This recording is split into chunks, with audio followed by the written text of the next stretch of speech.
మురళీ నాయక్ చిన్నవాడైన రాష్ట్రంలో చాలామందికి పెద్దలకు కూడా స్ఫూర్తిదాయకంగా ఒక పెద్ద వ్యక్తిగా ఎదిగాడు తన చావుతో. భారతదేశం కోసం తాను పోరాడుతూ తన చావు వల్ల అనేక మంది మిగిలిన అన్నదమ్ములు అక్కచెల్లెమ్మలకు రక్షణిస్తూ తన ప్రాణాలు కోల్పోయాడు. అలాంటి మురళిని తేడమైతే వెనక్కి తాలేము, కానీ మురళి చేసిన త్యాగానికైతే మాత్రం ఆంధ్ర రాష్ట్రంలో ఉన్న ప్రతి ఒక్కరం కూడా మురళికి ఇప్పటికీ కూడా రుణపడే ఉంటాం. రాష్ట్ర ప్రభుత్వం మొట్టమొదటిసారిగా ఏ జవాన్ చనిపోయినా కూడా ఆ జవాన్లకు ఇటువంటి ఘటనలో ఏదైనా కానీ ప్రాణాలు కోల్పోతే, దేశం కోసం పోరాటం చేస్తూ ప్రాణాలు కోల్పోతే 50 లక్షల రూపాయలు ఇచ్చే సాంప్రదాయం మొదలుపెట్టింది వైఎస్ఆర్సీపీ ప్రభుత్వ హయాంలో మొదలుపెట్టినందుకు చాలా సంతోషపడతా ఉన్నాం. ఆ సాంప్రదాయాన్ని కొనసాగిస్తూ ఇప్పటి ప్రభుత్వం కూడా 50 లక్షల రూపాయలు మురళి కుటుంబానికి ఇవ్వడానికి ముందుకొచ్చినందుకు ఈ ప్రభుత్వానికి కూడా కృతజ్ఞతలే. పార్టీ తరపు నుంచి అన్ని రకాలుగా మురళికి అండగా తోడుగా ఉంటాం. పార్టీ తరపు నుంచి ఒక 25 లక్షల రూపాయలు వైఎస్ఆర్ కాంగ్రెస్ పార్టీ తరపు నుంచి అండగా ఉంటూ ఆ కుటుంబానికి తోడుగా ఉండే కార్యక్రమం చేస్తాం. మనిషిని తాలేకపోయినా కూడా తాను చేసిన త్యాగానికి అందరం కూడా అండగా తోడుగా ఉండే కార్యక్రమం అయితే ఖచ్చితంగా జరుగుతుంది. ఇలా కుటుంబానికి మంచి జరగాలని, చనిపోయిన మురళికి తన ఆత్మకు శాంతి కలగాలని దేవుణ్ణి మనసారా కూడా కోరుకుంటాను.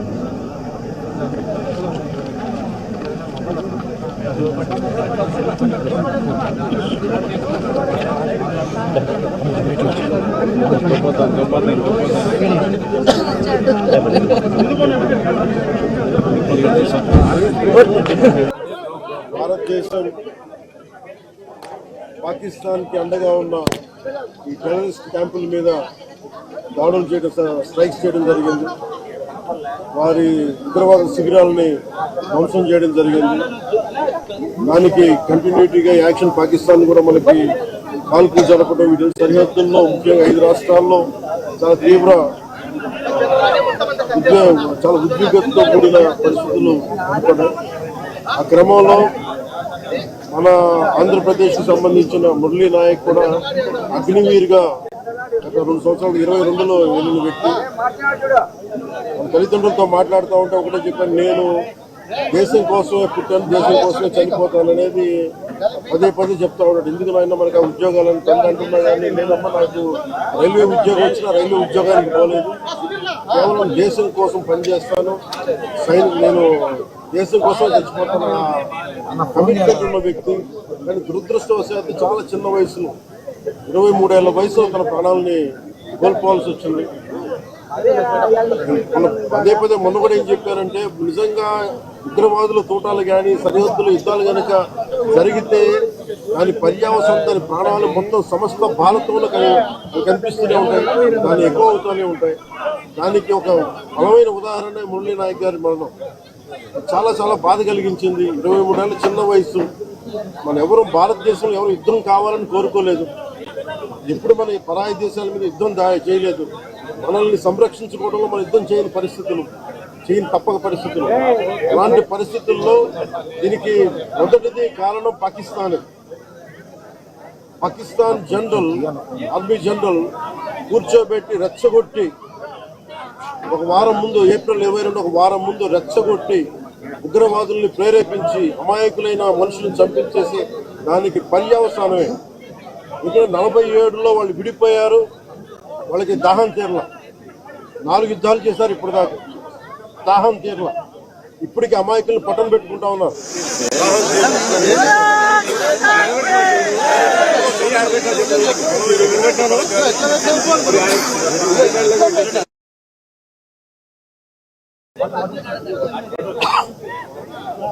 నిన్న కూడా చూసాం, సీజ్ ఫైర్ అన్న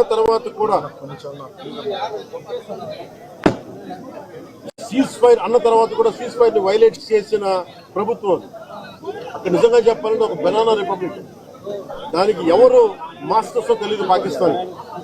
వాళ్ళు చేసే అరాచకాలు, వాళ్ళు చేసే మనకి స్పాన్సర్డ్ టెర్రరిజం ఇండియాకు ఒక ఇబ్బందిగా తయారయ్యింది. ఇది మన బాంబే, ముంబై దాడులు కావచ్చు, కశ్మీర్ లో ఎథ్నిక్ క్లెన్సింగ్ కావచ్చు, ఇది ఒక రిపీటెడ్. మన కోయంబత్తూర్ దాడులు కావచ్చు, పేలుళ్లు కావచ్చు, జామా మస్జిద్ పేలుళ్లు కావచ్చు, లేదా గతంలో జరిగిన మనకి గోకుల్ చాట్ పేలుళ్లు కావచ్చు, లుంబిని పార్క్ పేలుళ్లు కావచ్చు, ఇవన్నీ కూడా ఎక్కడో చోట దీనికి ఒక ముగింపు పలకాలి. దీనికి ఒక బలమైన గుణపాఠం చెప్పాలనేది నరేంద్ర మోదీ గారి అందరికీ ప్రజలందరూ కోరుకున్నారు. ఆయన దీనికి ఇప్పుడే సోదరులు గౌరవ మంత్రి ఐటీ అండ్ ఎడ్యుకేషన్ మినిస్టర్ వారు అనౌన్స్ చేశారు. గౌరవ ముఖ్యమంత్రి చంద్రబాబు గారి తరఫున, అలాగే నరేంద్ర మోదీ గారి తరఫున ఇక్కడికి మంత్రివర్గం అందరం ఉన్నాం. ఇక్కడ అందరం కూర్చొని, మేము ముగ్గురం కూర్చొని ఇందాక గౌరవ ముఖ్యమంత్రి గారి సూచనల మేరకు ఇందాక సోదరులు మన లోకేష్ గారు చెప్పినట్టుగా దాదాపు 50 లక్షలు ఎక్స్గ్రేషియా ప్రకటిస్తూ ఉన్నారు. అలాగే ఒక 5 ఎకరాల పొలం అని కూడా తెలియజేశారు. అలాగే 300 గజాలు ఇంటి స్థలం అని కూడా అనౌన్స్ చేశారు. అలాగే ప్రభుత్వంలో వాళ్ళకి ఎవరికైనా సరే, వాళ్ళ నాన్నగారికి కానీ ఎవరికి కానీ ప్రభుత్వ ఉద్యోగం కూడా ఖచ్చితంగా ఇవ్వాలనేది కేబినెట్లో ముందు పెట్టి నిర్ణయం తీసుకుంటాం. ఇవన్నీ కాకుండా నేను అదనంగా వ్యక్తిగతంగా నేను కూర్చోబెట్టి బస్ ద్వారా ఒక 25 లక్షల రూపాయలు మన కుటుంబానికి నా వ్యక్తిగతంగా నేను సాయం చేస్తానని తెలియజేసుకుని, ఇది ఇలాంటి పరిస్థితులు రాకూడదని కోరుకుంటాం. కానీ దురదృష్టవశాత్తు ఇలాంటివి జరిగినాయి. మనం అందరం ఇలాంటి పరిస్థితుల్లో భారతదేశ ప్రభుత్వానికి, ప్రధానమంత్రి గారికి, అగ్ర నాయకత్వానికి, ఆర్మీకి, నేవీకి, ఎయిర్ ఫోర్స్కి, ఎంటైర్ డిఫెన్స్ ఫోర్సెస్కి ఇది మనం అండగా ఉండాల్సిన సమయం. ప్రతి ఒక్కరూ చాలా ఎరుకుతోటి చాలా జాగ్రత్తగా ఉండాలి. ఎవరు వాళ్ళు వేలాది మంది ఈ లష్కర్ ఏ తోయిబా లేదా జైషే మహమ్మద్ తీవ్రవాదులందరూ కూడా వాళ్ళు భారతదేశం మీద రకరకాల దాడులు చేయడానికి ప్రయత్నం చేస్తా ఉన్నారు. సీజ్ ఫైర్ ని దయచేసి మనం ఎవరు నమ్మట్లేదు. సీజ్ ఫైర్ శాంతికి ఒప్పందం కాదు. వాళ్ళు ప్రత్యేక పరిస్థితుల్లో లొంగిపోయి ఇంక మా పాకిస్తాన్ బతకలేదు అని చెప్పి కాళ్ల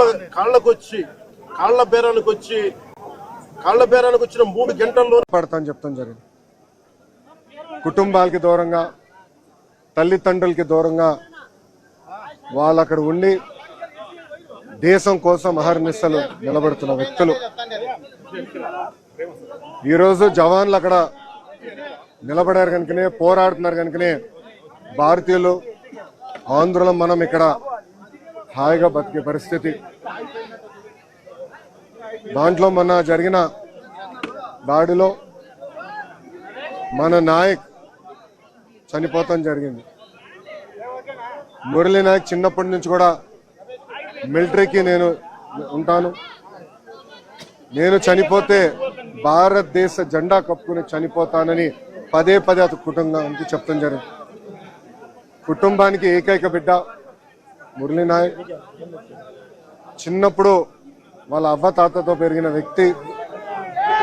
దేశం కోసం నిలబడతాను, దేశం కోసం పోరాడతానని చెప్పిన వ్యక్తి మురళీ నాయక్. ఇంత చిన్న వయసులో మురళీ నాయక్ చనిపోతాం నిజంగానే చాలా బాధాకరం. ఆ కుటుంబానికి అటు కేంద్ర ప్రభుత్వం, ఇటు రాష్ట్ర ప్రభుత్వం అండగా నిలబడుతుంది.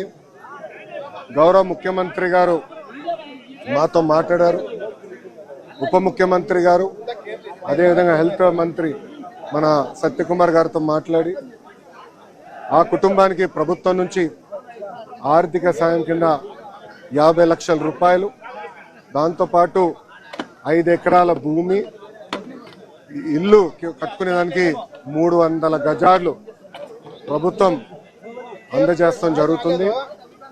అంతేకాకుండా కుటుంబాల కోరిక మేరకు కుటుంబంలో ఎవరికైనా ఉద్యోగం ఇస్తే, ప్రభుత్వ ఉద్యోగం ఇస్తే బాగుంటుందని అడిగారు. కుటుంబంలో అంటే బిడ్డలు ఎవరు లేరు, ఒకే బిడ్డ కనుక తండ్రికి ప్రభుత్వ ఉద్యోగం ఇవ్వాలనేది కూటమి ప్రభుత్వం నిర్ణయిస్తాం జరిగింది. ఇంతేకాకుండా అంత్యక్రియలు సొంత భూమిలో జరుగుతుంది కనుక మెమోరియల్ కూడా కట్టాలని నిర్ణయించాం. ఇంకో పక్కన జిల్లా హెడ్ క్వార్టర్స్ లో కాంస్య విగ్రహం కూడా ఏర్పాటు చేసి కేవలం తెలుగులే కాదు భారతీయులు మురళీ నాయక్ ని ఆదర్శంగా తీసుకునే విధంగా ప్రభుత్వం ఉంటుందని తెలుపుకుంటూ ఇప్పుడు గౌరవ ఉప ముఖ్యమంత్రి పవనాన్ని మాట్లాడాల్సిందిగా కోరుతున్నాం.